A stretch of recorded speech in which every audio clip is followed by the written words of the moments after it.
iniciamos la grabación.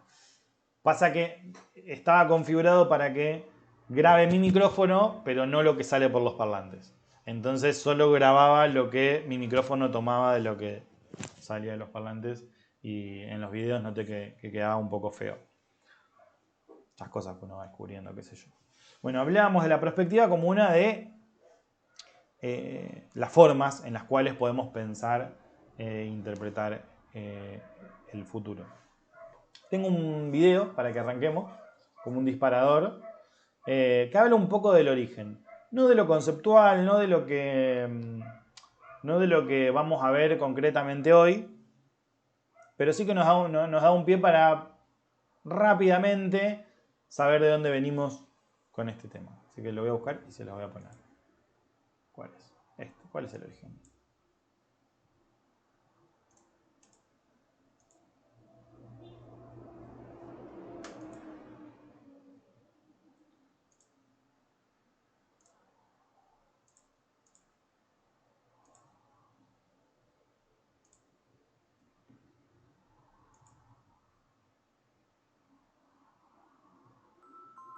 Hola, soy Paco. Hoy te hablaré de lo que es la perspectiva o el estudio del futuro.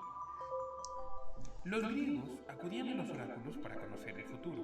Es famoso el oráculo de Delfos, situado en el monte Parnaso, en el templo dedicado al dios Apolo. Otro ejemplo es el libro La República de Platón. La visión con la que los frailes construían el futuro es a través de las utopías. Así se titula precisamente la obra de Tomás Moro.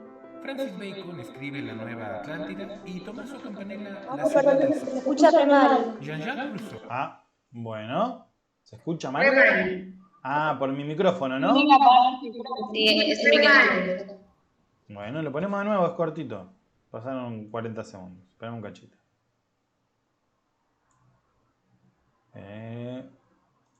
Mi micrófono está acá. Hola, soy Paco. Hoy te hablaré de lo que es la perspectiva o el estudio del futuro. Los griegos acudían a los oráculos para conocer el futuro. Es famoso el oráculo de Delfos, situado en el monte Parnaso, en el templo dedicado al dios Apolo. Otro ejemplo es el libro La República de Platón. La visión con la que los frailes construían el futuro es a través de las utopías. Así se titula precisamente la obra de Tomás Moro. Francis Bacon escribe La Nueva Atlántida y Tommaso Campanella La Ciudad del Sol. Jean-Jacques Rousseau escribió El Contrato Social ya en la época del racionalismo y en él fijó las bases de cómo se debe organizar la sociedad y las características que deben de tener las instituciones de gobierno para su buen funcionamiento. Obras como La Vuelta al Mundo en 80 días, De la Tierra a la Luna, 20.000 leguas de viaje submarino de Julio Verne y La Guerra de los Mundos de H.G. Wells establecen la necesidad del ser humano de pensar cómo será el futuro o al menos imaginárselo. Aparecen obras como Un Mundo Feliz de Huxley y 1984 de Orwell. Estos autores parecen presagiar que las historias de ciencia ficción que se habían escrito décadas atrás eran irrealizables y que el inicio del totalitarismo estaba cerca de comenzar. Del lado europeo, a través de la perspectiva, se buscaba construir el futuro de tal forma que no se volviera a dar un holocausto e impedir que una minoría como los nazis o el fascismo restringiera la libertad de los ciudadanos.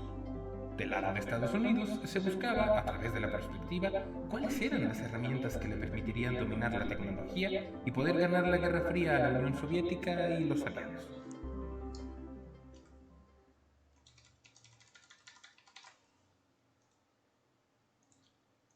Bueno, no sé, ahí vi que había como algunas quejas del sonido.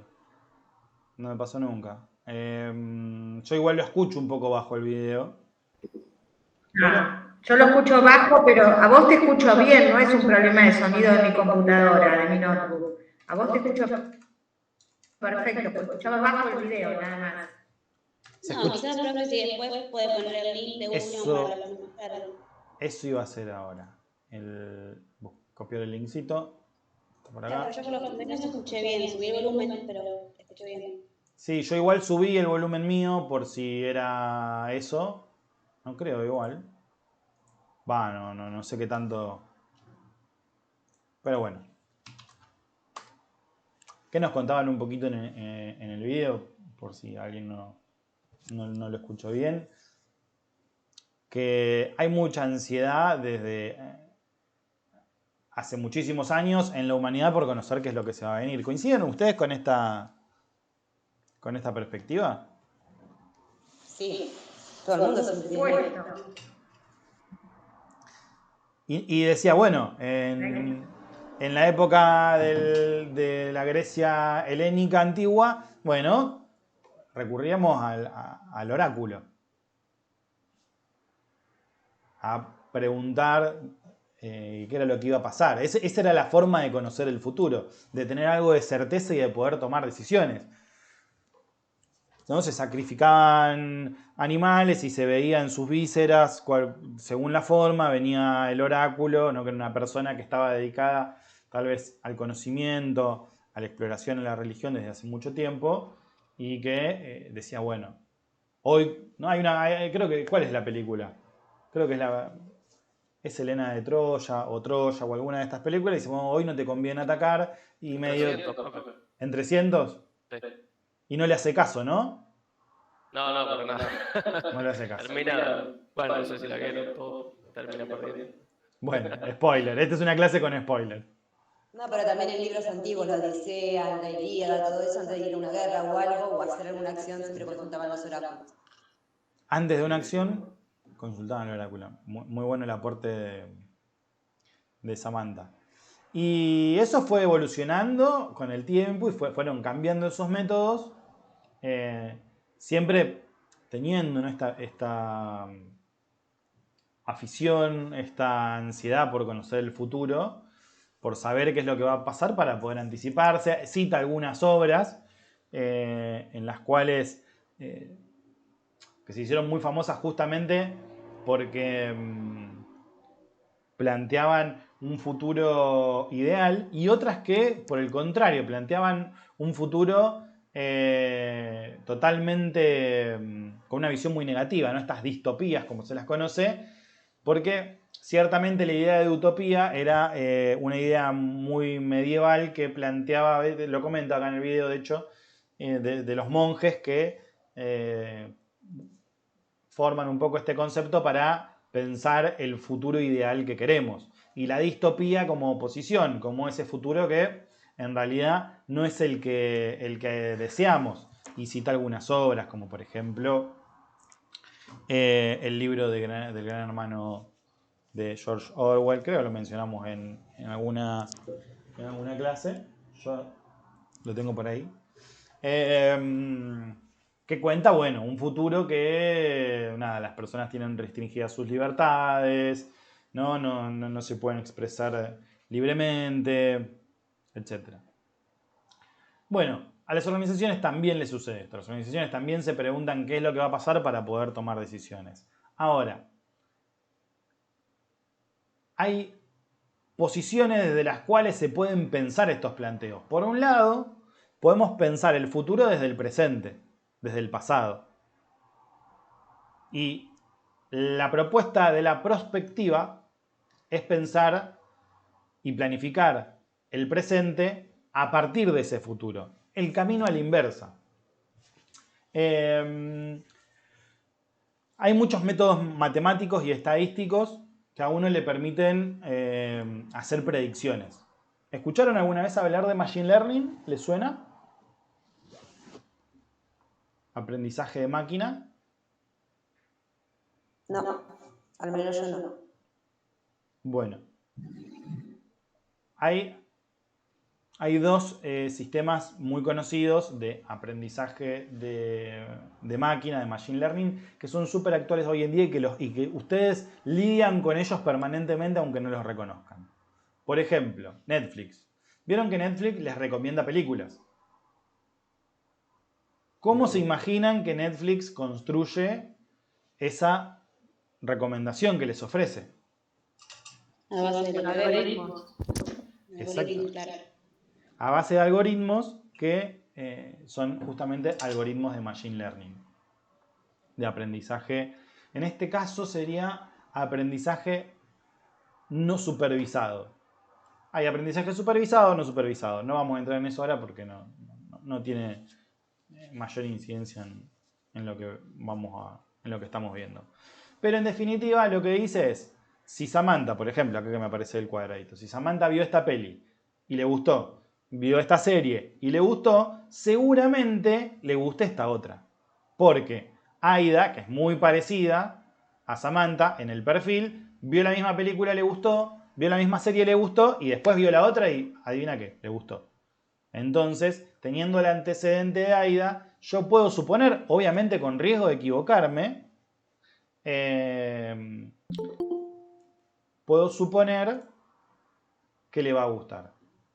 De hecho, justamente estos algoritmos tienen un porcentaje de acierto basado en casos probables y casos certeros, ¿no?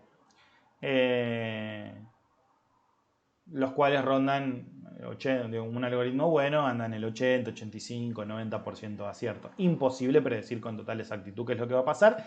Y de hecho, si el modelo predice con demasiada exactitud, es también para preocuparse. Pero de esa forma, Netflix te recomienda qué peli cree que va a haber. Toma el pasado, toma información previa y te hace una propuesta a futuro.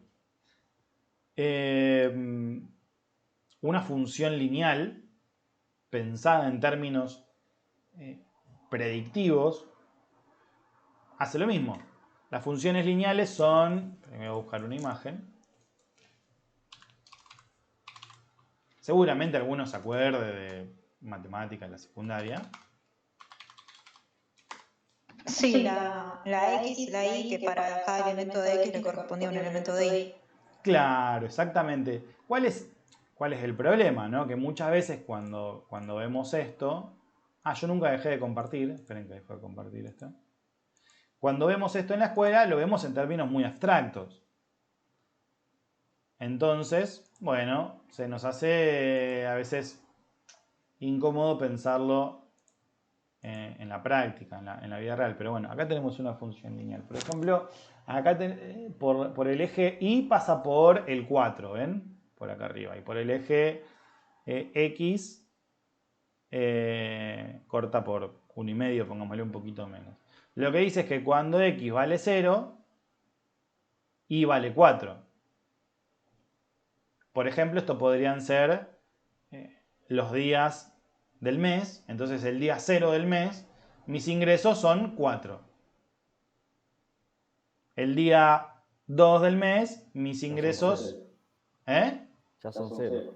Claro, a medida que va pasando el tiempo, si yo estoy parado en el 15 a mitad de mes y mis ingresos disminuyeron un 45%, una función lineal diría que llegando al día 30, al último día del mes, bueno, mis ingresos van a haber disminuido un 90% aproximadamente, ¿no? Si es que es relativamente constante. De nuevo, muy sencillo.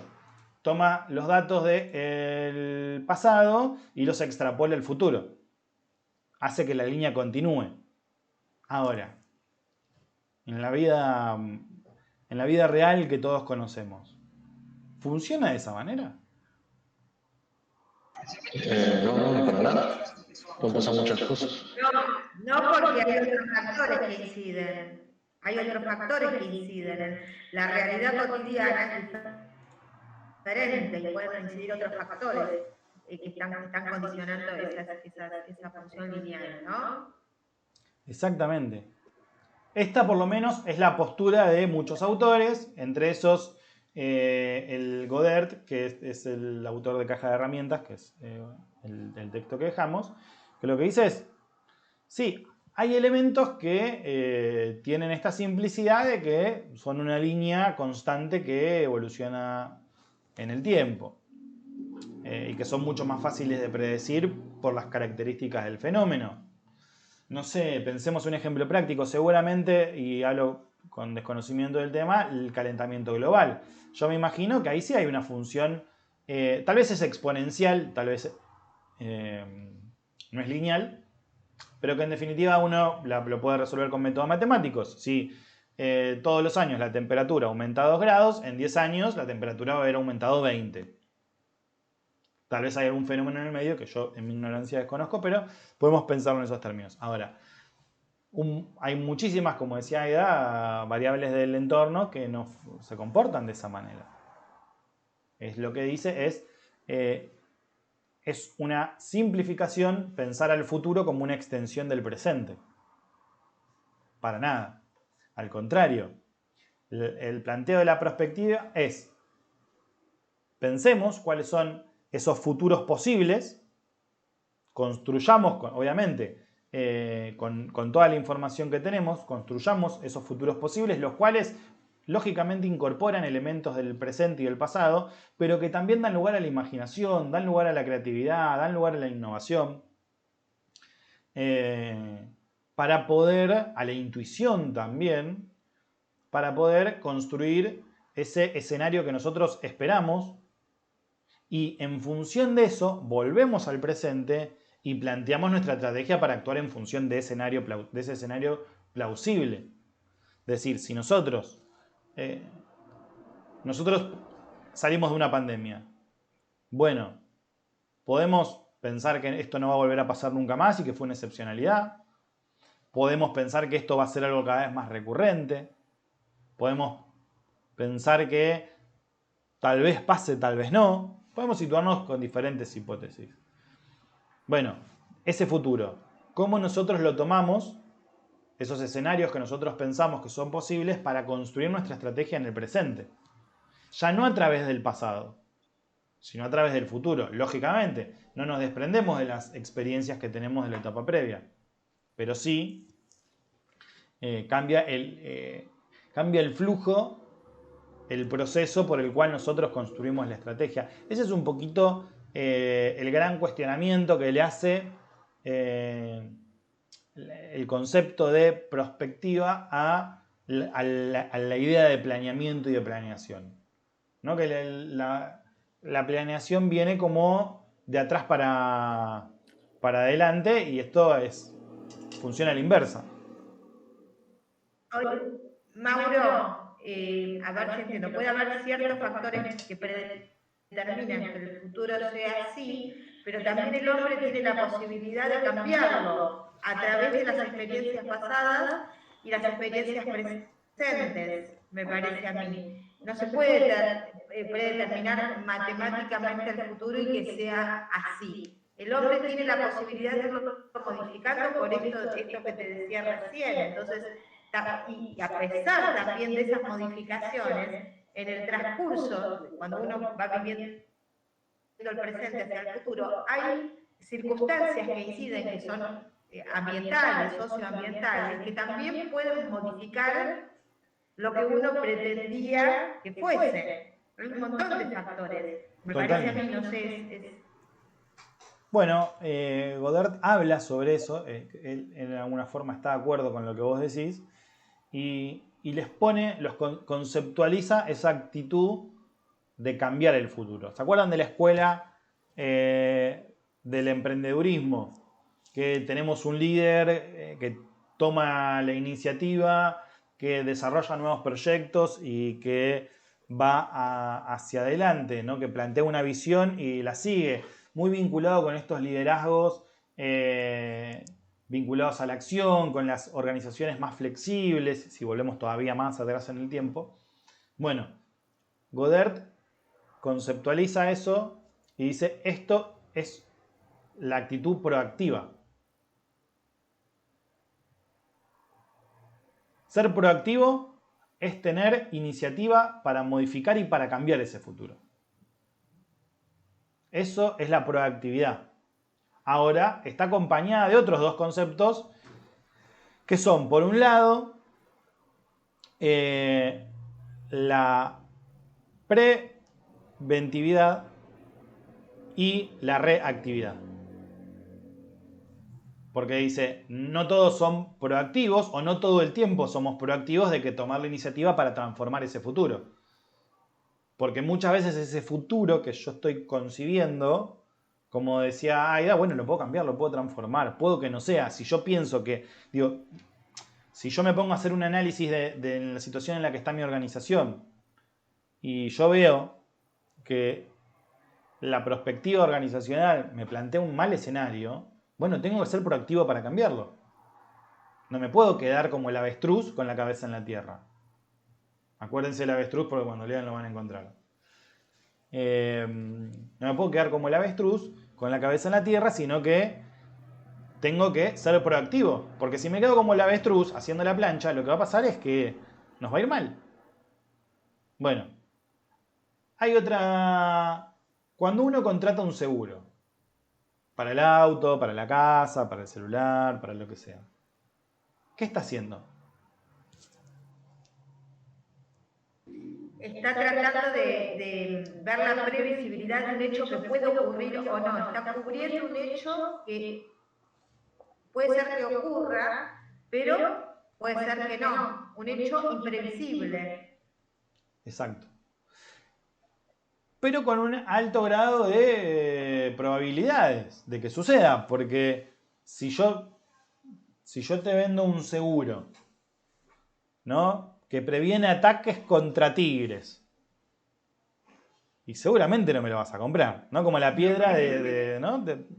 ¿Puedo hacer referencias de los Simpsons acá? Lo tenemos, ¿no? La piedra de Elisa.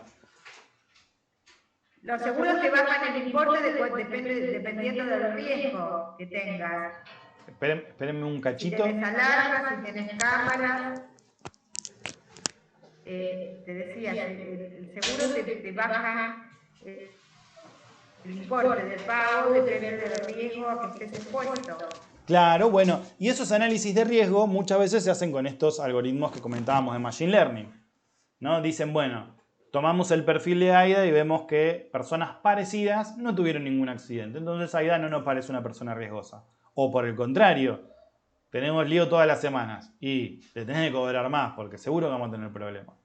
Esas son formas de hacer esa previsión. Pero uno, de este lugar, dice, bueno, esto puede llegar a pasar. Es probable que me suceda tal situación. Bueno, entonces tengo que contratar un seguro. Voy a contratar un seguro. Y esa actitud es la actitud preventiva, que se tiene no solo con la vida personal, con la vida cotidiana, sino también dentro de las organizaciones. Saber que algo puede llegar a suceder. Bueno, dentro de las organizaciones también se contratan seguros, como por ejemplo el de accidente de trabajo. Uno esperaría que nadie se accidente, se tienen que tomar todas las medidas precautorias posibles, pero puede pasar. Y si sucede, Aida no me deja mentir, tenemos que tener la ART, ¿no?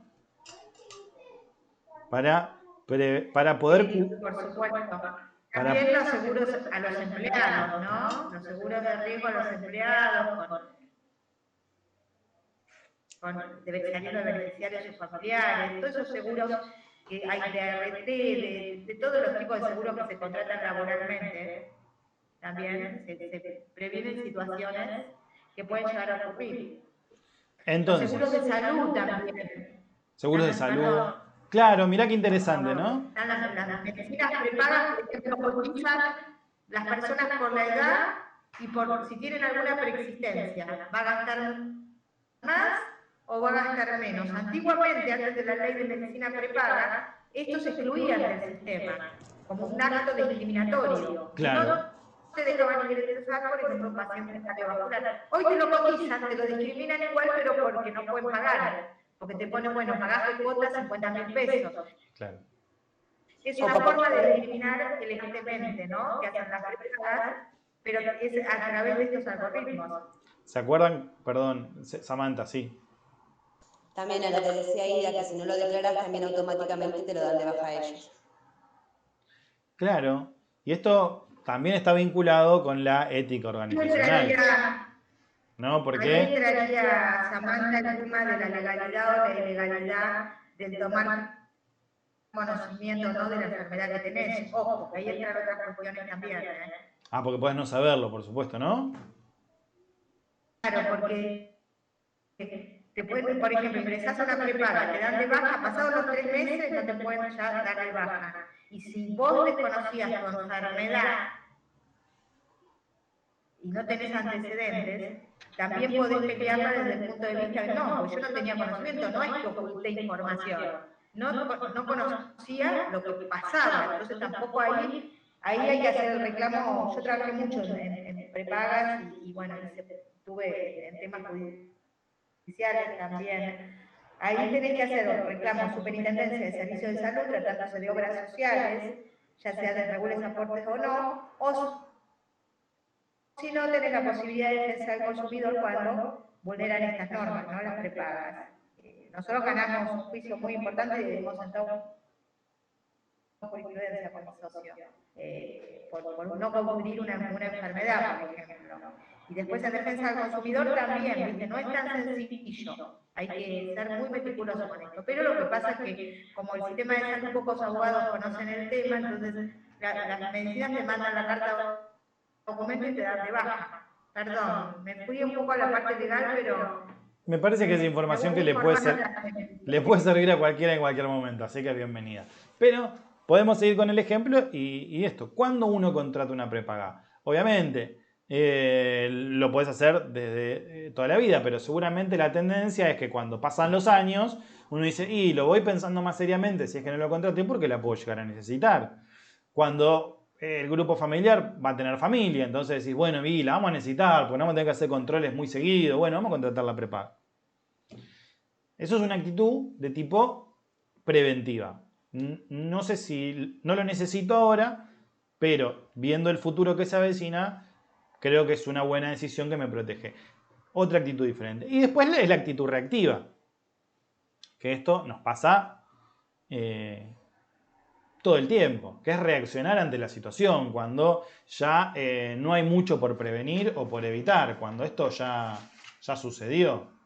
Entonces, bueno, tenemos una actitud de bombero, como se le dice en el texto, donde, bueno, uno va y apaga el incendio, justamente, ¿no? Por eso la metáfora, donde uno reacciona ante la situación. Y luego habíamos dicho la otra, que es la del avestruz, que es una actitud pasiva, si se quiere.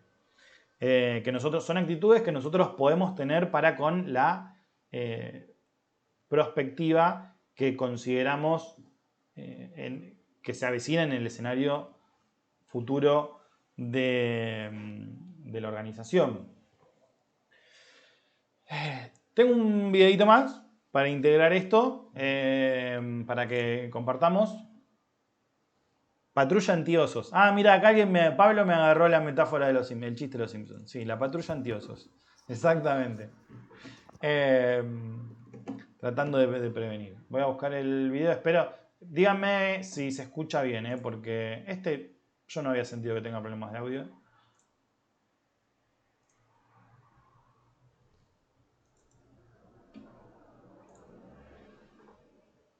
Y tenía otro. Bueno. En realidad quería mostrar los dos, pero no los quiero llenar de videos. Bueno. Cordial saludo. Demos inicio entonces a nuestro seminario abordando el objeto número 1, que es el de la metodología que vamos a denominar la prospectiva. La prospectiva es una disciplina relativamente joven, podemos hablar de medio siglo de prospectiva, y aunque no hay un origen claramente definido y hay varias vertientes, podemos encontrar varios elementos comunes. Yo pienso que podríamos plantear que la prospectiva es un poco como la negación de los ejercicios tradicionales de proyección, que es coger el pasado, cuantificarlo, medir su evolución y sobre esa base insinuar los comportamientos futuros. La propuesta de la prospectiva básicamente partiría de una premisa que sería leer el futuro para actuar en el presente. O sea, la pregunta es, ¿cómo será el mundo? ¿Cómo será el entorno? ¿Cómo serán las empresas? En 10 años, en 20 años, en 50 años, y a partir de ahí sugerir ideas de cómo comportarnos desde ahora. Pensemos en cosas como la siguiente. Si conocemos el Internet, que es una cosa relativamente nueva, que tiene 2, 3 décadas de operación y que realmente su masificación tiene 15 años solamente, entonces estamos hablando de un fenómeno nuevo que marcará el futuro. No quiero mirar cómo fue el Internet en los años pasados, quiero preguntarme cómo será el Internet en la segunda década, en la década del 2020 2030. ¿Cómo será el Internet? ¿Qué efectos producirá el Internet sobre la sociedad, sobre la economía? Y a partir de ahí me devolvería para comenzar a preparar mi empresa de cara a ese futuro. Yo quiero sugerir un ejemplo, el Internet con las pedagogías activas y el e-learning. Hoy en Colombia la educación virtual es todavía marginal, pocas universidades tienen educación virtual y poca educación es altamente virtualizada. A pesar de que utilizamos mucho el computador y buscamos en Internet información, el eje de la educación sigue siendo la sesión presencial, el encuentro del profesor con el estudiante en un aula físicamente establecida. Entonces digamos que todavía hay mucho que madurar. Yo me podría preguntar, bueno, en 10 años, en 15 años, ¿cómo será la educación? Tomando como referente el papel que juega el Internet.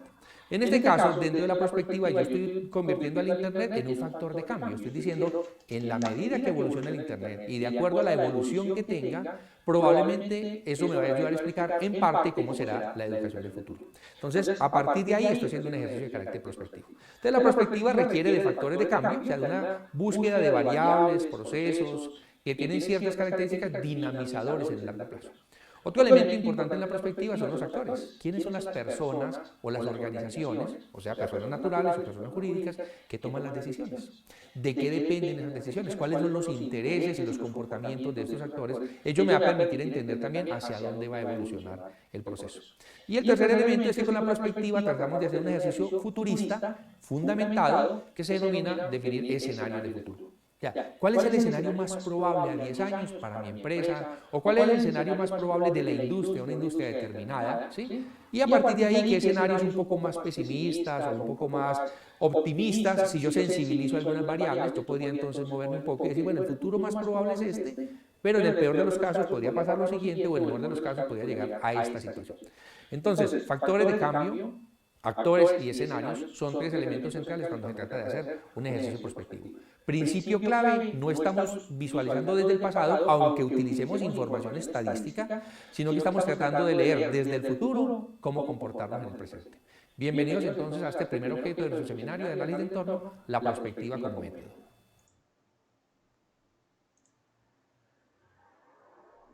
Ahí está el micrófono. Bueno, lo acelero un poquito para que... porque yo siento que 5 minutos de video se puede hacer largo. Tenemos otro más igual que no quiero dejar de pasarlo después para cerrar. Bueno, en palabras acá del colega, repasamos un poquito lo que hemos estado viendo y me parece que podemos empezar a pensar ya en los métodos y en los factores que intervienen en el desarrollo de la perspectiva organizacional. Siempre se habla, o generalmente se habla de perspectiva estratégica. Mintzberg cuestiona mucho la utilización sin demasiado análisis de la palabra estratégica para todo, ¿no? Comunicación estratégica, marketing estratégico, management estratégico, perspectiva estratégica. Y a todo se le pone estratégico para que quede como que es mejor. Y se hace una salvedad, por lo menos a la cual me parece que es importante que la tengamos en cuenta, es que cuando hablamos de estratégico, estamos hablando de algo que va a cambiar el devenir de la organización y que va a cambiar a nuestra organización de una manera irreversible, si se quiere. Que este cambio que nosotros vamos a implementar en la organización o que esta decisión que nosotros estamos tomando, porque lo podemos aplicar a diferentes ámbitos, cuando pensamos en el ámbito estratégico, nos referimos a algo que va a tener un impacto perdurable en el tiempo, que va a generar una transformación, que va a cambiar la configuración de nuestra organización de manera por lo menos significativa. Como cuando uno elige la carrera que va a estudiar. No es una decisión que tome todo el tiempo. Es una decisión que uno la toma 1, 2 veces y se arrepiente, 3, qué sé yo. Pero no es algo que suceda todos los días. Uno todos los días elige qué comer. No, hoy quiero, si puede, ¿no? Hoy esto y lo otro, qué sé yo. Elige qué ponerse. Esto es algo más cotidiano. Estas son las decisiones o las acciones operacionales. Tengo que comer. No puedo pensarlo una semana que voy a comer porque en el medio me voy a sentir mal. No puedo pensar qué me voy a poner durante una semana porque en el medio, con este clima, me voy a morir de frío. Son decisiones de corto plazo que tienen un impacto que si se extienden en el largo plazo, por ejemplo, si yo como mal todo el tiempo y seguramente con el devenir de los años voy a tener una mala salud. Esto responde a la P de patrón que nos plantea Mintzberg. Mi estrategia no fue tener una mala salud. pero se hizo tan parte de mi cultura y lo repetí como un patrón tanto en el tiempo, bueno, que a la larga ha tenido un impacto negativo en mi salud, por ejemplo. Ahora, es una decisión operacional. ¿Son menos importantes por tener ese carácter? No, por lo menos no de la perspectiva de la estrategia como un patrón que se reproduce en el tiempo.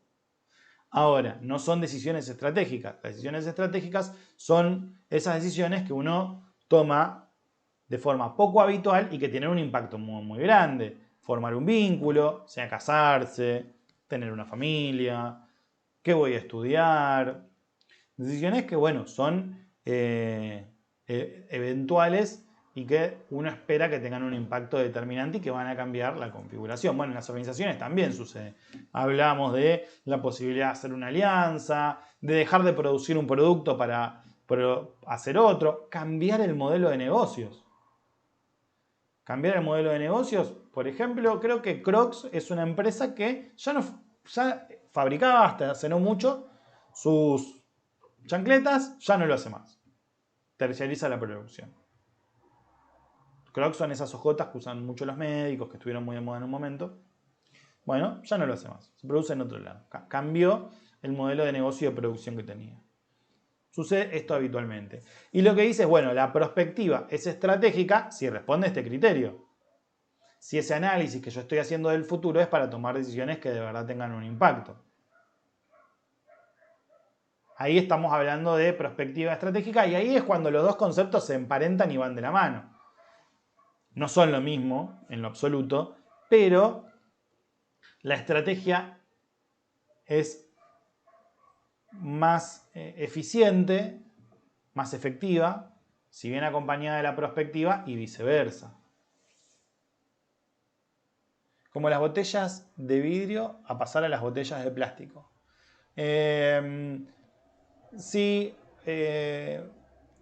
¿Cómo sería, Pablo, el ejemplo que comentás?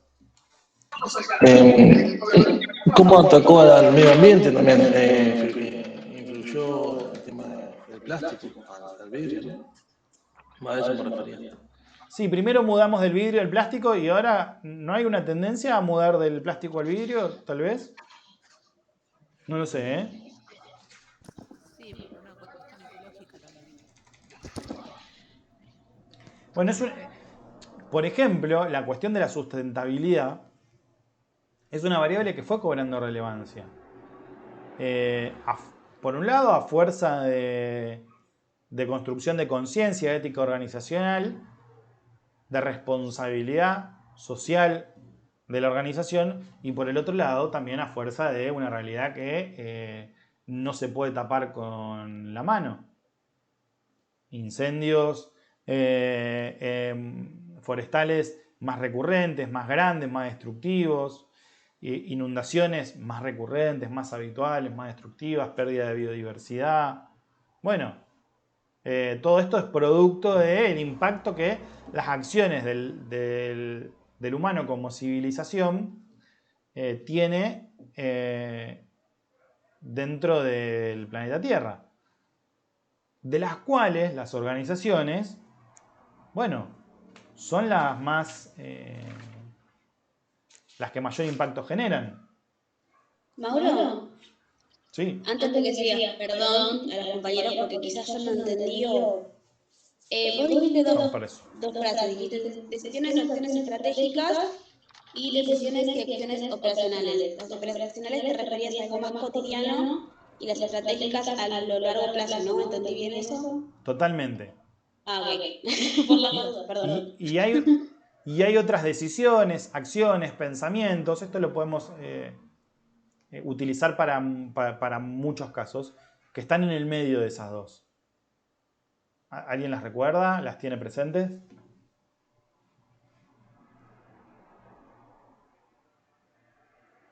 ¿Qué hay entre la estrategia y la operación?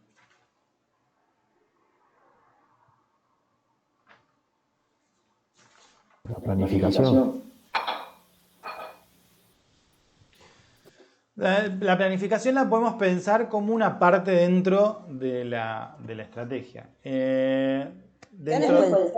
¿Cómo? Acciones. Las acciones van de la mano de las operaciones. Entre la base operacional y el ápice estratégico está el nivel táctico, ¿no? La estrategia como la idea, como el planteo general, y el ámbito táctico es cómo traducimos esa estrategia a la práctica para que la desarrolle el ámbito operacional. Sí, son las tácticas. Sí. Eso es lo que tenemos en el medio de esta pirámide. Si queremos pensarlo de esa manera, se plantea muchas veces gráficamente como una pirámide, en la cual sirve para pensar, que es muy sencilla, porque de nuevo, estrategia, táctica, operaciones. Porque algunos autores plantean que esa misma pirámide, que la podemos pensar a lo largo de una organización, en la cúspide estratégica tenemos a los directores de la organización, a los gerentes generales, al presidente, ¿no? A los quienes toman las decisiones. En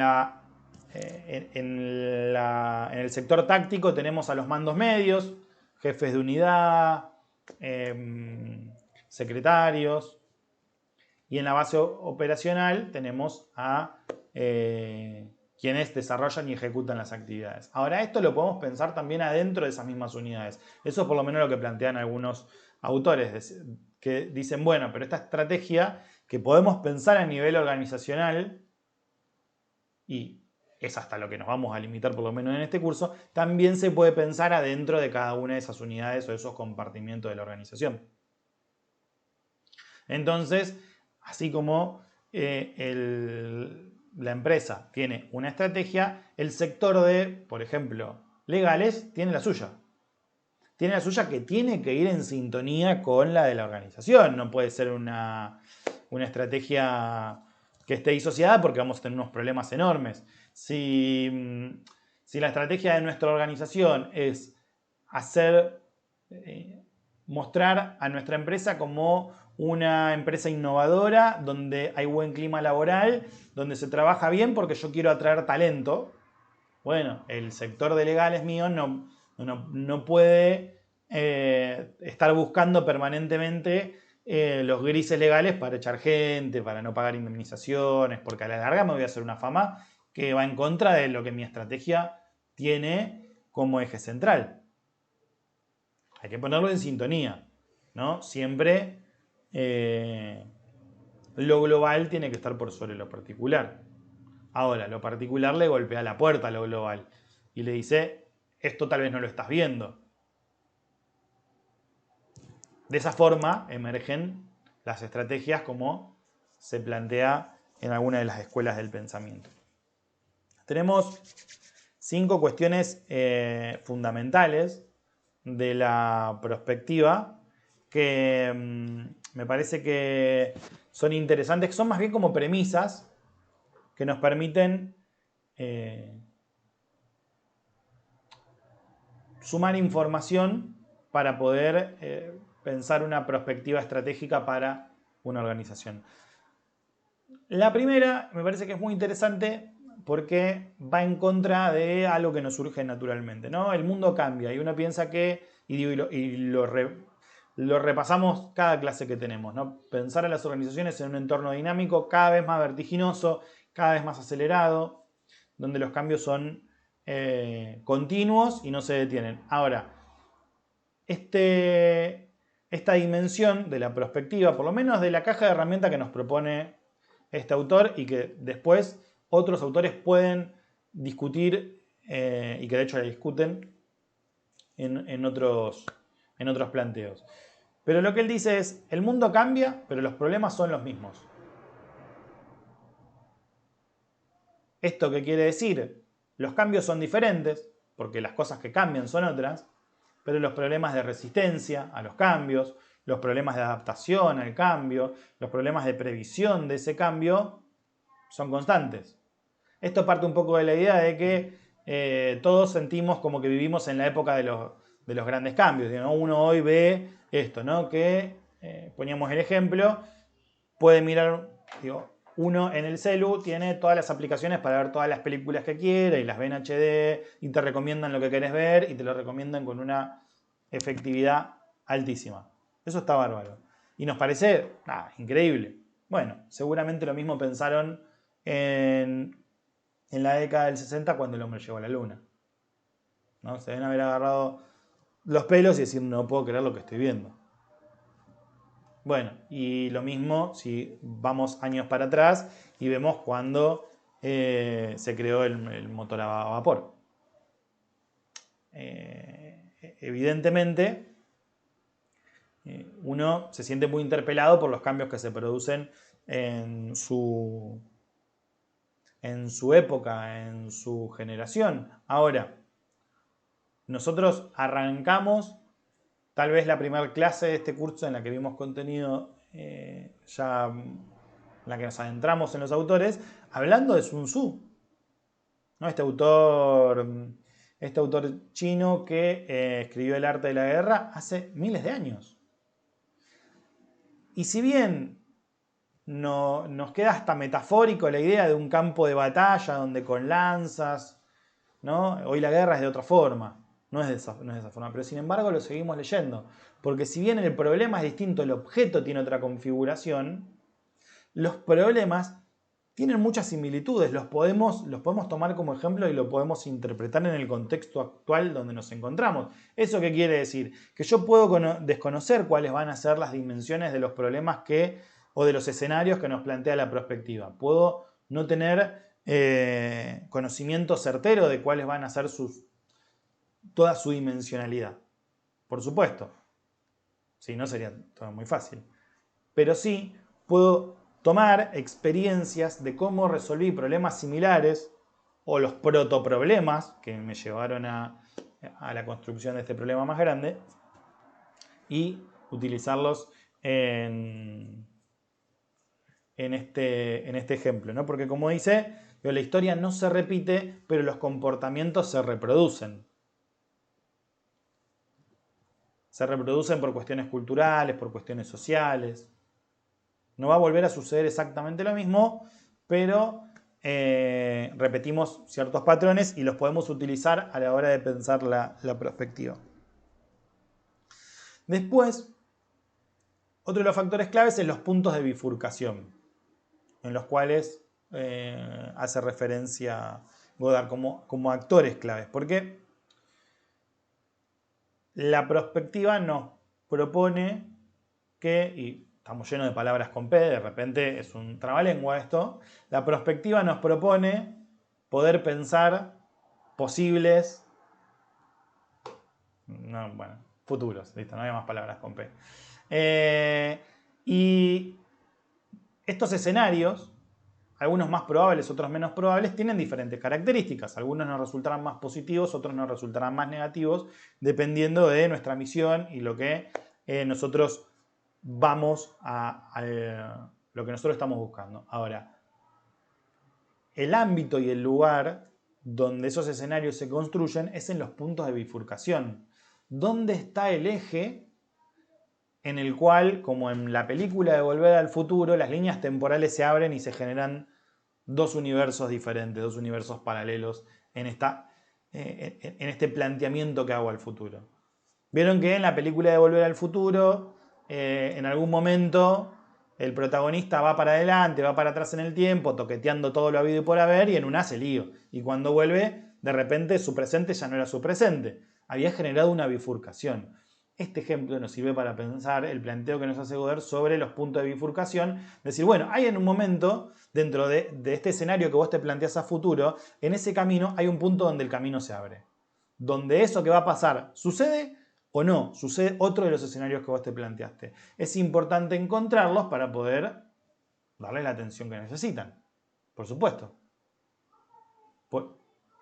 ¿Qué podría ser un ejemplo, un punto de bifurcación en algún escenario que se les ocurra?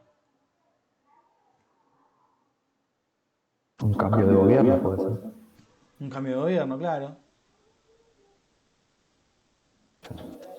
Venías preparado para no sé, una continuación del actual y resulta que cambió y tenés que replantear toda tu política. En un análisis prospectivo, con el ejemplo de Fabián, bueno, yo me imagino, no sé, bueno, hago un análisis. La pandemia misma, que tenían un plan y la pandemia vino a cambiarlo. Yo, por ejemplo, tomando el ejemplo de Fabián, hago un análisis prospectivo y digo, bueno, hay 3 partidos con posibilidades de ganar las elecciones en el 2023. Competitivos, con mayores o menores probabilidades. Seguro el que tiene mejores números en las encuestas tiene más que el otro, desde ya. Bueno, entonces me planteo 3 escenarios. Lo que podría suceder en términos macroeconómicos con cualquiera de estos 3 gobiernos que pudieran llegar a suceder. Bueno, alguno me beneficiará más, otro me beneficiará menos en función de la actividad que yo desarrollo.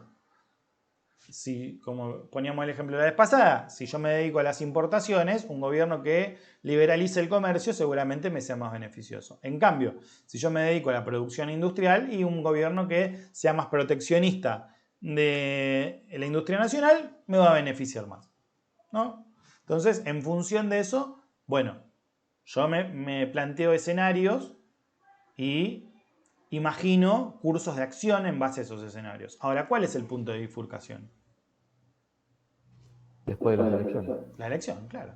Porque ahí es donde está la verdad de la milanesa, donde una cosa va a pasar o no va a pasar.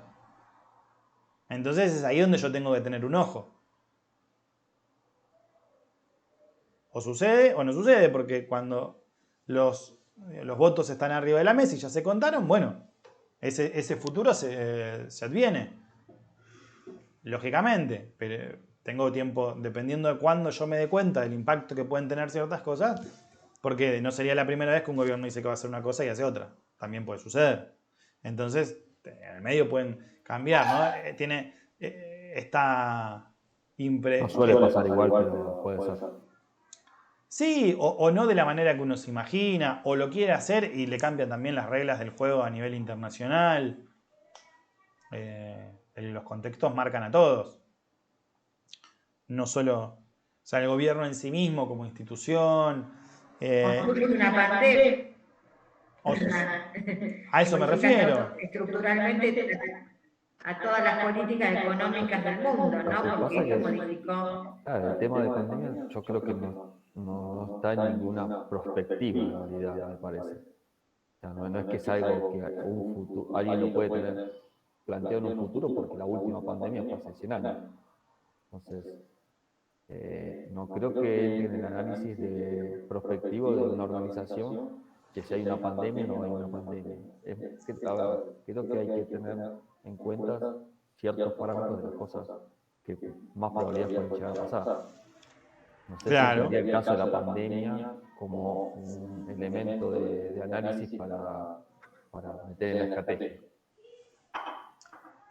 Ciertamente.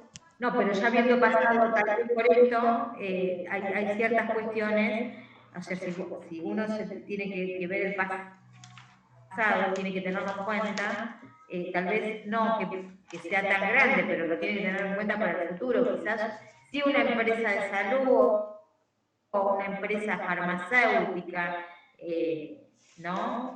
Para prever estas cosas. Yo creo que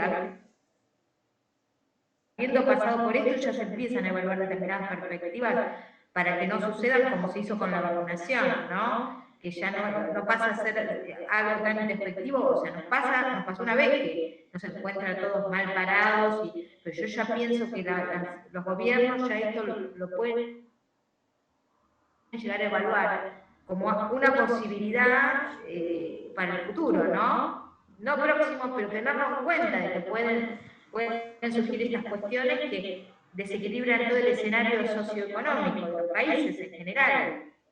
Sí es cierto que, por lo menos, esto es lo que yo pienso, sí es cierto que la pandemia algo que nos dejó es una cantidad enorme de ejemplos para estas clases y las clases de teoría de comportamiento organizacional que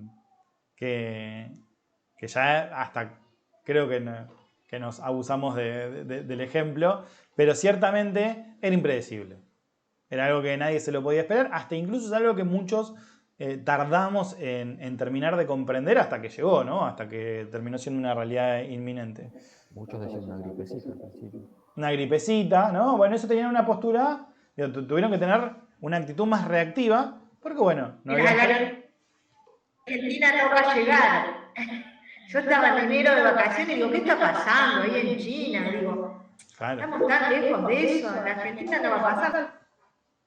Lo dijo nuestro ministro de Salud en esa época. Sí es cierto que hay un fenómeno en el cual muchas organizaciones tienen en cuenta y otras no, que es el fenómeno de la globalización. Sobre todo en este contexto de la industria 4.0, donde el contacto, el comercio y la vinculación entre los países es mucho más fluido. Y eso es una variable que uno debería tener en cuenta a la hora de pensar, decir, bueno, el futuro que se viene, ¿no? Como nos comentaba el colega recién en el video, el futuro que se viene, ¿es un futuro de mayor apertura o de menor apertura? ¿Es un futuro donde hay mayor comunicación y conectividad entre los países o de menor conexión y conectividad dentro de los países?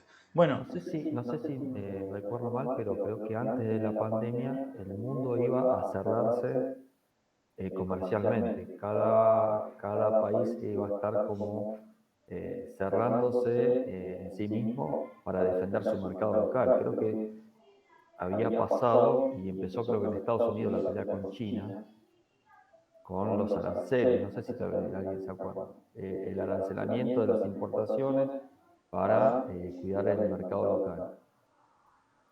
Eso había empezado a pasar en varios países, obviamente que tengan un poder, no cualquiera, y después creo que pasó la pandemia y ahí fue que vino el desastre. Samantha, ¿ibas a decir algo? Sí, igual no había mucho, bueno, estaba escuchando lo de Fabián. A mí se me estaba ocurriendo, por ejemplo, lo de la guerra ahora. Yo no sigo la guerra, pero sí escuché que, bueno, había problemas con la, bueno, que hay obviamente problemas con el tema de los insumos, ellos tienen problemas allá en el norte con el tema del gas y demás. Y yo pensaba que por ahí en el principio de la guerra, por ahí tenían un escenario, pero también estaban proyectando que esto podía llegar a pasar. Entonces, mientras tanto iban tomando decisiones como para poder prever la falta de determinados productos. ¿Y cuál fue el punto de bifurcación? Entre que podía pasar que falten productos y que no falten. El 23 de febrero cuando se invadió. Exactamente. El problema es que ahí fallaron todos, porque en realidad nadie previó que Rusia fuese a hacer eso cuando todos conocen, digamos, la historia de Rusia y de Putin, que viene con esa... desde el 2014 ya invadió Crimea, entonces tendría que haberlo previsto y así todo construyeron un gasoducto nuevo que se estaba por inaugurar. Entonces, ahí hubo una mala perspectiva, digamos, desde Europa en no advertir esto que podría haber pasado, que era muy latente, ya te digo, con un antecedente del 2014 cuando empezó la primera invasión. Hay que estar ahí, Fabián. No conozco tan en detalle cómo son. Pensemos que son territorios muy diferentes a los nuestros, a excepción de Rusia, que es un país enorme. Estamos hablando de países muy chiquitos que muchas veces están prácticamente obligados a interactuar con los países de la región porque hay cosas que no tienen. Estamos hablando de Alemania, Suecia, sí, igualmente. Francia, o sea, que hoy en día están, vos fíjate que hoy en día ya han reducido la dependencia de carbón y de gas de Rusia, creo que en un 30%. Bueno, Alemania cierra centrales nucleares para cambiar la matriz energética, claro, y migra hacia el gas, y bueno, seguramente no estaba previsto. No es que no estaba previsto, porque eso es impreciso por lo menos. Sí. Se preveía, pero el grado de probabilidad de que suceda era menor al que no suceda. Para quienes tomaban las decisiones, la probabilidad de una invasión era menor que la probabilidad de que sí suceda. De que no suceda. Entonces, y van tomando decisiones apoyados en el escenario de mayor probabilidad y también en el escenario que me imagino ellos querían creer que iba a suceder.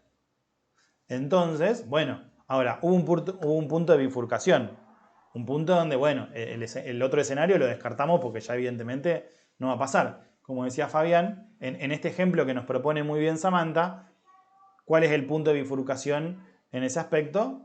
Bueno, la invasión que sucedió él, como dijo bien, 23 de febrero. Febrero, sí. Bien, no, yo tampoco tengo la fecha exacta. Profe, entonces, perdón, el punto de bifurcación es cuando sucede lo previsto. No, es cuando... No sucede tanto lo previsto, sino que sucede algo que te cambia, digamos, que tenés que reelaborar la estrategia. Yo voy a... O es donde tenés que decir la estrategia que vas a seguir, de las cuales pensaste. Claro, si yo quiero ir yo puedo ir desde mi casa subiendo autopista, yo vivo en Berazategui. Subiendo autopista puedo ir o a La Plata o a Mar del Plata. Tengo que subirme a la autopista e ir hacia el sur.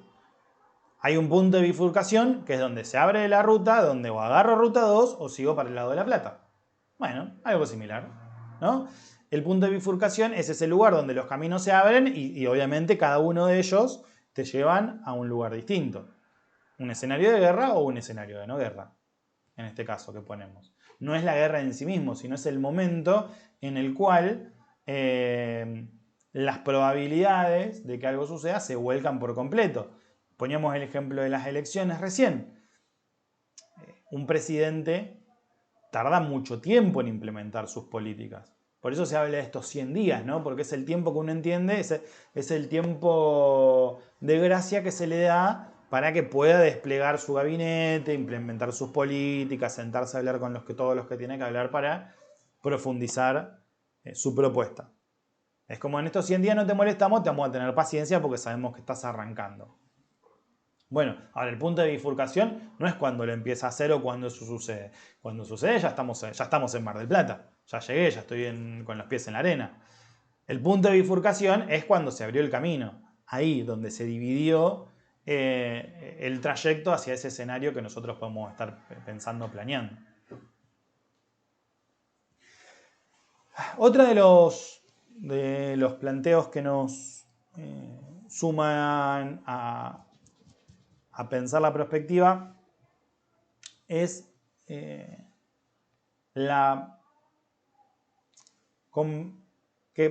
hay una alta tendencia a complejizar los problemas, a complejizar los escenarios, a pensarlo, y si bien desde ya lo hemos dicho un montón de veces, el entorno es complejo, el mundo es complejo y los cambios también, porque son multivariados, diversos, impredecibles en muchos casos. Por lo menos desde este enfoque, lo que se plantea es, lo primero que tenemos que hacer es hacernos la pregunta correcta. Es decir, vale más una pregunta acertada que una respuesta que puede ser muy buena a un problema que tal vez no es el que estamos nosotros intentando resolver. Este enfoque pone el eje en la pregunta. Si nosotros consideramos que este escenario es el que se va a venir, bueno, ¿cómo nosotros nos planteamos la incógnita que intentamos develar en el tiempo, más allá de la respuesta que terminemos alcanzando? Si la pregunta está bien hecha, pues vamos a dar muchas vueltas alrededor del tema, pero en definitiva vamos a encontrar un buen camino. Y eso tiene que ser una propuesta simple, una idea, un concepto simple, que después obviamente es afectado por muchas variables. Pero, es decir, como pensábamos recién, o con el ejemplo que ponía, que se ponía en el video, ¿vamos a un futuro de mayor conectividad? ¿Sí o no? Pongámosle que sí, que estamos todos de acuerdo con que sí en nuestro análisis. Bueno, Eso es muy sencillo. Ya tenemos un eje que va a atravesar todo nuestro pensamiento estratégico. Porque estamos dando por sentado de que eso va a suceder. ¿Podemos equivocarnos? Y además tenemos que prepararnos para ver qué hacemos para mejorar la conectividad, algo así. Claro, desde ya podemos equivocarnos, desde ya, como comentaba Fabián recién. Bueno, le erraron al pronóstico. Sucedió la invasión y se produjo la guerra. Desde ya. Pero seguramente la idea original o ese eje era buscar la paz y la cooperación entre los países. Una idea, después con todas las complejidades que suceden en el medio, cómo sabe, alguno gana, alguno pierde. Es así, pero la solución o la acción hacia ese problema que se le plantea tiene un trazo grueso que es bastante sencillo y que también es transmisible, que es fácil de entender. En general, es necesario que los fundamentos de nuestra estrategia sean claros, sean concretos, sean sencillos, sean transmisibles, sean interpretables. Porque si una estrategia es tan compleja que solo la entiende el que la diseñó, los demás no lo pueden seguir. Si yo no tengo fundamentos claros y sencillos de nuestra misión y la estrategia que nos vamos a plantear para alcanzarla, los seguidores, los miembros de la organización no tienen herramientas para poder comprometerse, para apasionarse con esa estrategia, para ponerse la camiseta y poder acompañarla. Porque en definitiva, de esa manera, es como muchos autores plantean que van a poder obtener lo mejor de los colaboradores de la organización. Más allá de la postura del homo economicus, de yo vengo acá a trabajar porque me están pagando, y si me pagan mejor en otro lugar me voy. Bueno, muchos autores incorporan la variable cultural, la variable simbólica, donde dicen, no, pará, si vos estás comprometido con el proyecto, si te sentís representado, si ves tus valores reflejados, si te sentís cómodo, seguramente, aunque te ofrezcan un poco más, vas a elegir quedarte porque te sentís parte de esa misión. Y claro, vas a aportar a la estrategia, desde ya. Por eso, esta propuesta busca simplificar el diálogo entre la estrategia y la prospectiva. Otro, y esto tiene que ver mucho con la creatividad y lo que decíamos de las preguntas, es desconfiar de las ideas establecidas, desconfiar de los consensos, de las ideas dominantes. Los consensos sociales son esos conceptos, esas ideas que hemos aceptado a lo largo del tiempo porque han tomado un rol hegemónico en el lugar donde estamos, ¿no? Podemos estar de acuerdo o no, pero están guardadas en la preconciencia de nuestra cultura. Cosas que uno, qué sé yo, no piensa mucho. Uno reacciona tomándolo por supuesto. ¿Se les ocurre algún ejemplo de esto? Aunque no estén de acuerdo, ¿eh?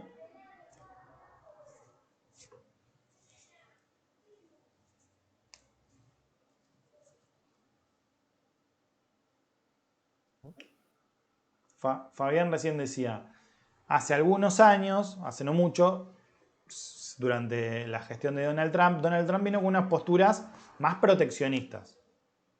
De proteger la economía estadounidense, sobre todo en frente al crecimiento de China. Estados Unidos tradicionalmente es un país que vende más de lo que compra. Ahora, China ha tenido un crecimiento económico enorme y disputa mercado. Es como el principal competidor de Estados Unidos.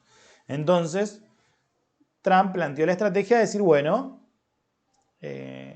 cerramos, y obviamente eso es un punto de influencia para todos, por el peso económico que tiene Estados Unidos y la influencia que tiene sobre otros países. Entonces, eso hace que otros países también se contraigan. Y cierren o tengan políticas más proteccionistas, etc.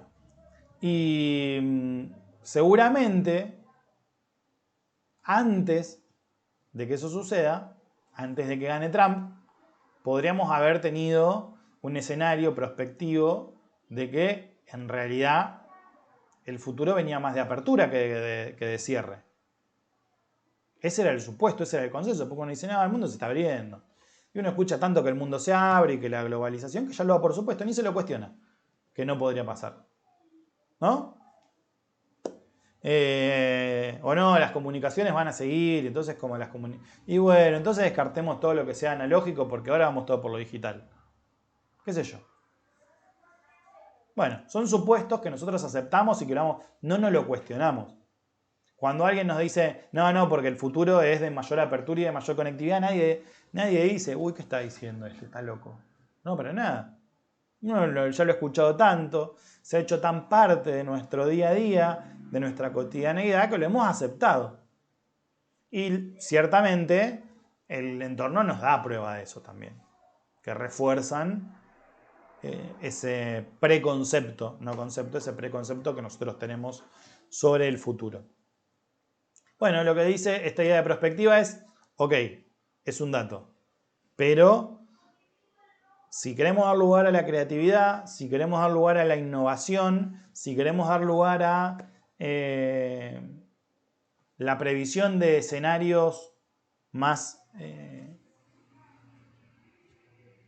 audaces, tenemos que desconfiar de estos preconceptos que dominan el consenso general. Por ejemplo, una cuestión, ¿no? Cuando se arma el presupuesto de una empresa, ¿sí? Y dice, bueno, vamos a trabajar el presupuesto para el año que viene y en cuánto planteamos la inflación, el valor dólar y demás. Y dice, bueno, a ver, ¿qué dice el gobierno que cuánto va a hacer? Y siempre se le pone algo de más. Entonces, si el gobierno dice va a ser 30%, seguro que en el presupuesto va a entrar un 40%. O si el dólar dice que va a estar en 100, seguro que se va a poner, bueno, trabajemos con un dólar de 110. ¿Eso puede ser esto que estás diciendo? Sí. Y no. No, sí, pero no, sí y no. Sí, pero voy a tomar tu ejemplo con algo que sucedió en la realidad. Ciertamente, las expectativas iban en torno a aumento del valor del dólar, mayor inflación y etc. Algunas cosas se cumplieron y otras no.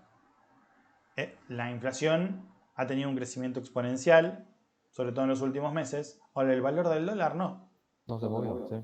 Entonces, muchos inversores que decían, y para ahorrar el plazo fijo no conviene porque la tasa que paga un plazo fijo de retorno es menor a la inflación, conviene más invertir en comprar dólares, acciones de empresas de Estados Unidos, que Estados Unidos tiene una tendencia alcista desde hace muchos años, conviene más. Bueno, perfecto, pasó el tiempo y el plazo fijo le ganó hasta el Bitcoin en cuanto a rendimientos anuales. ¿Qué sé yo? Lo que era verídico, ¿no? Así es verídico. Claro, lo que era un consenso aceptado por todo el mundo, por ejemplo en este análisis de instrumentos de inversión, bueno, salió por otro lado. Los instrumentos indexados por inflación tuvieron mejores rendimientos que los instrumentos indexados por dólar. Sí, seguro. Y no era parte del consenso. Bueno, quien sí tal vez pudo haber hecho este análisis habrá tenido mejores resultados que el que no. Pero justamente eso es lo que nos propone el autor, decir, bueno, ojo que justamente seguir las ideas que plantean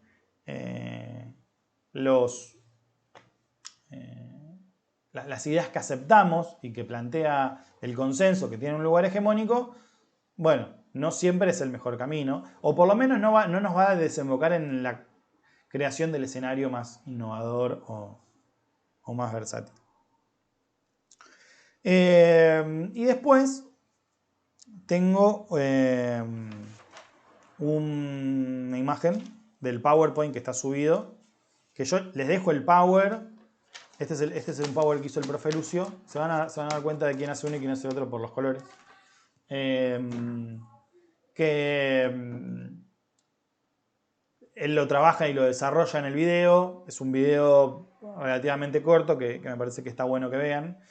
Yo, cuando tenemos algún video, son videos que preparó él para otros cuatrimestres, cuando tenemos uno de esos yo trato de abordar, de darle un enfoque complementario, porque digo, si no, para eso miran el video, para que lo van a escuchar 2 veces, pero que quiero que veamos. Compartir.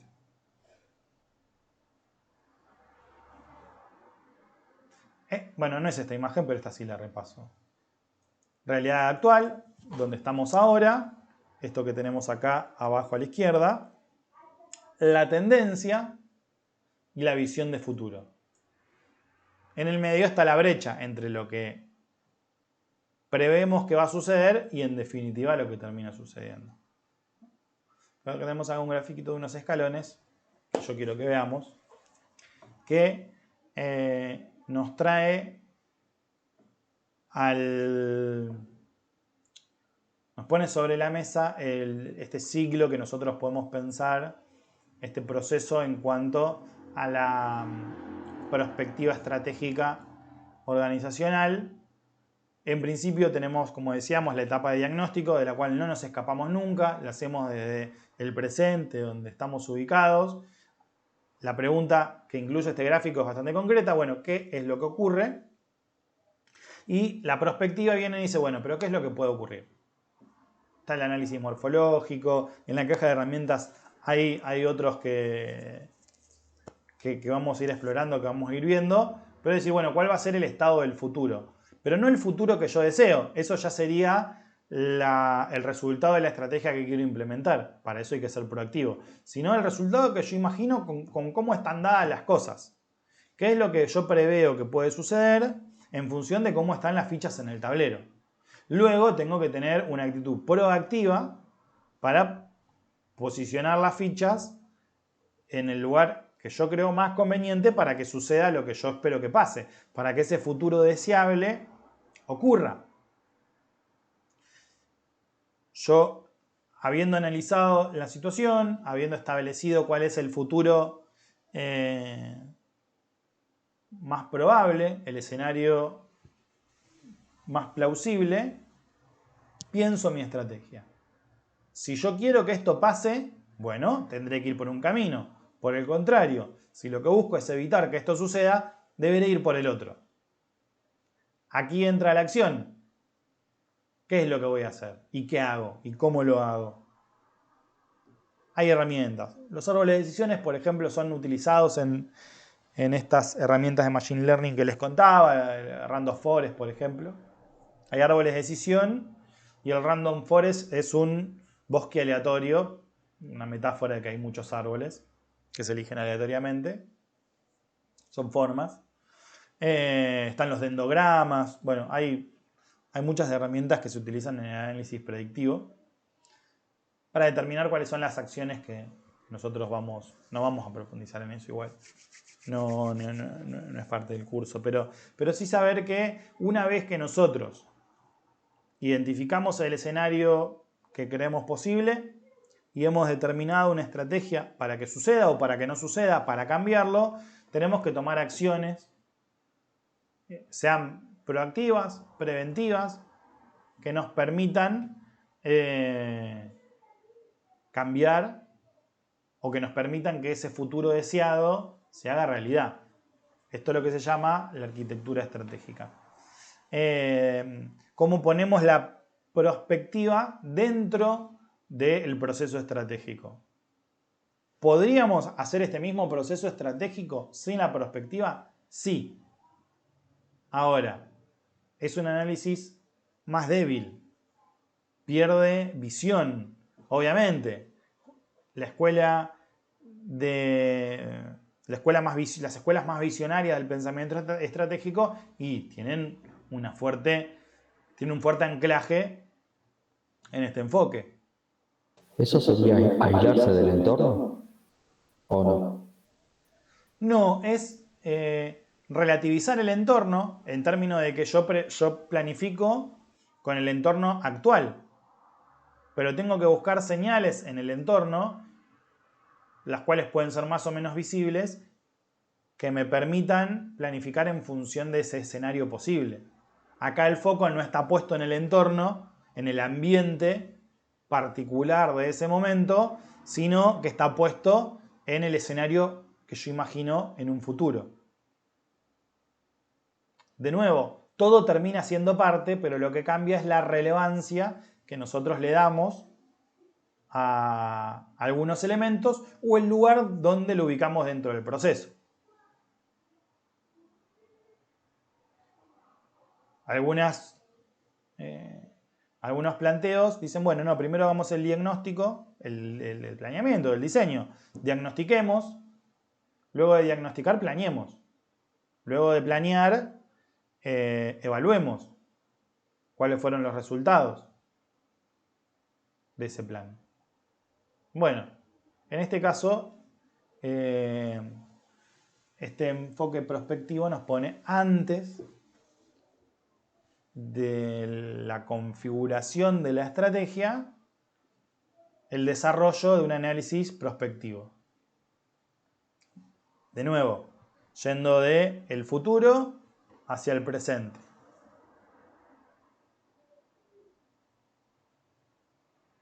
Esto es la novedad que nos agrega este enfoque.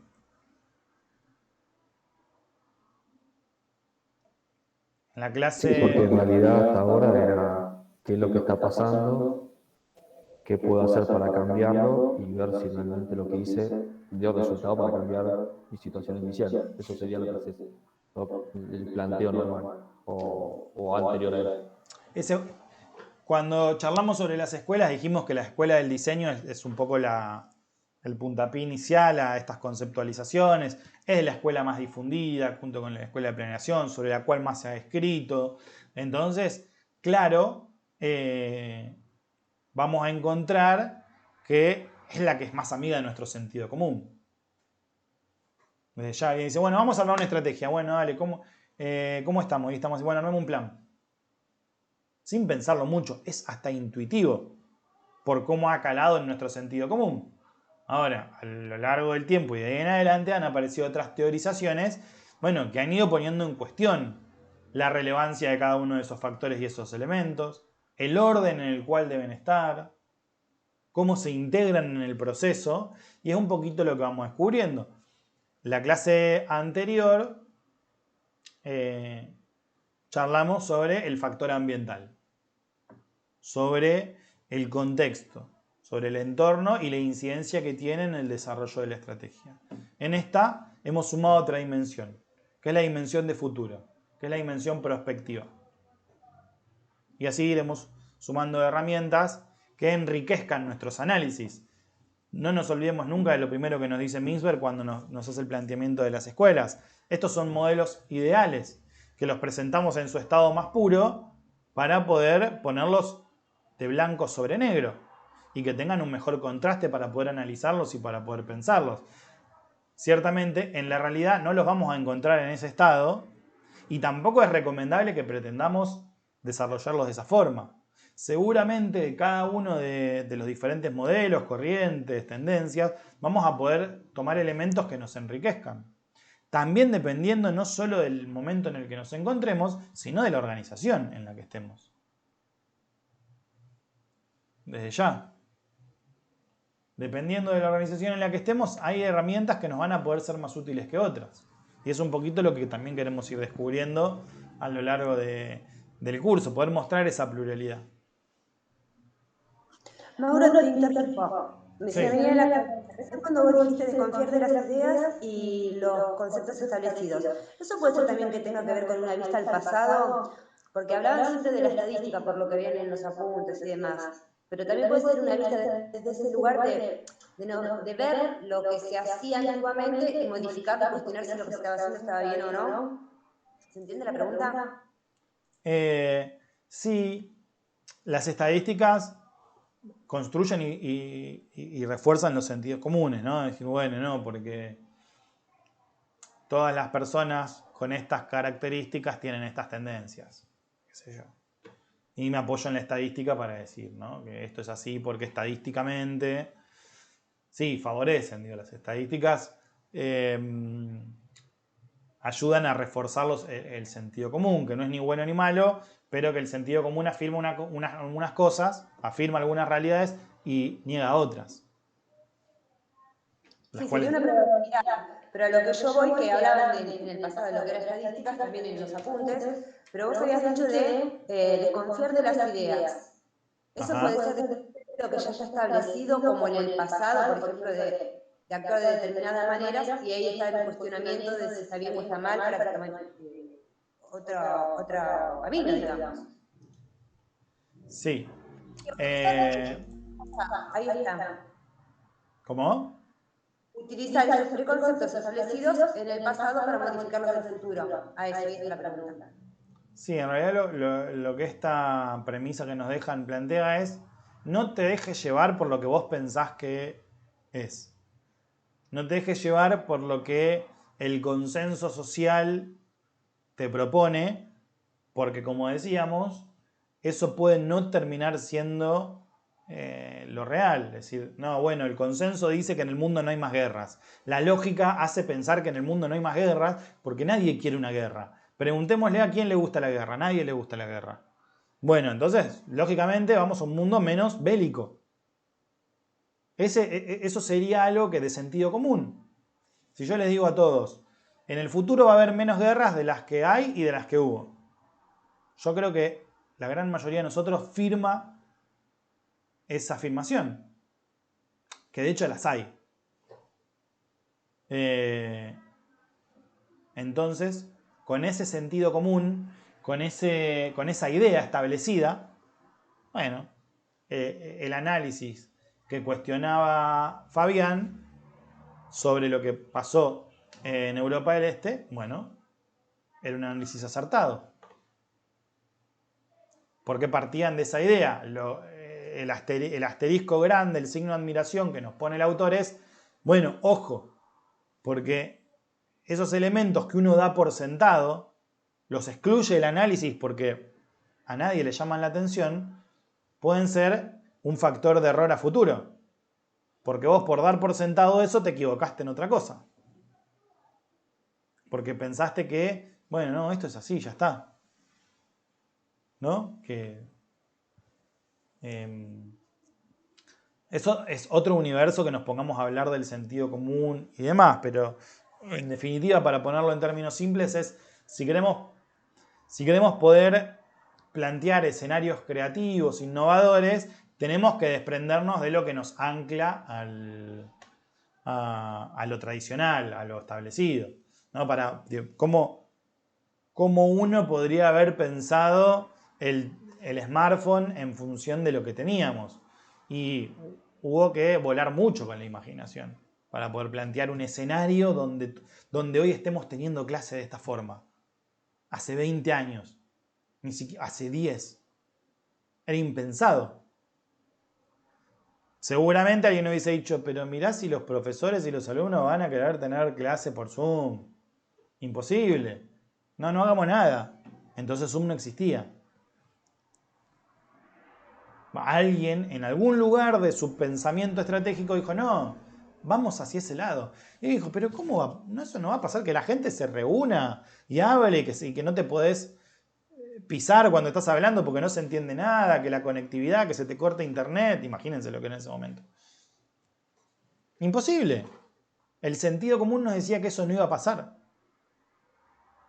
Bueno, alguien desafió eso, lo enfrentó y generó un escenario, aportó por lo menos a ese escenario y lo convirtió en una fortaleza, en una oportunidad para su organización.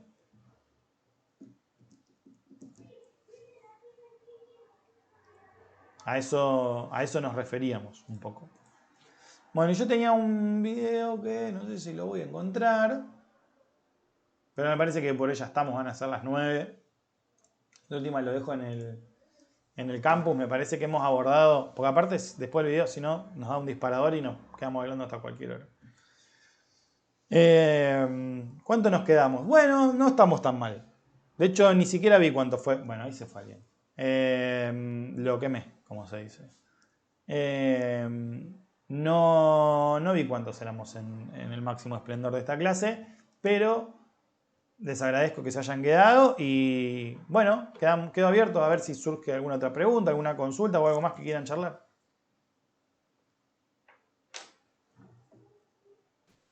Creo que yo solo puedo pedirle si puede poner también el primer video en el campus. Dale, ponemos los dos videos y agrego este tercero. Genial, muchas gracias. No. Yo me voy que ya me reprendo el partido. Bueno, bien por los partidos y por la comida. Yo tengo un hambre. Hoy no cociné. El otro día el profesor de Sofía y Higiene le agarró hambre porque estaba haciendo guiso de fideos yo. Sí, yo todavía no inauguré la temporada de guiso, un guiso de lenteja quiero. Pero bueno. Bueno, profe, buenas noches, compas, nos vemos. Chao, buenas noches. Nos vemos la semana que viene. Buenas noches, Mauro. Gracias. Saludos, Chao, nos vemos. gracias a ustedes por quedarse. Gracias. Chau.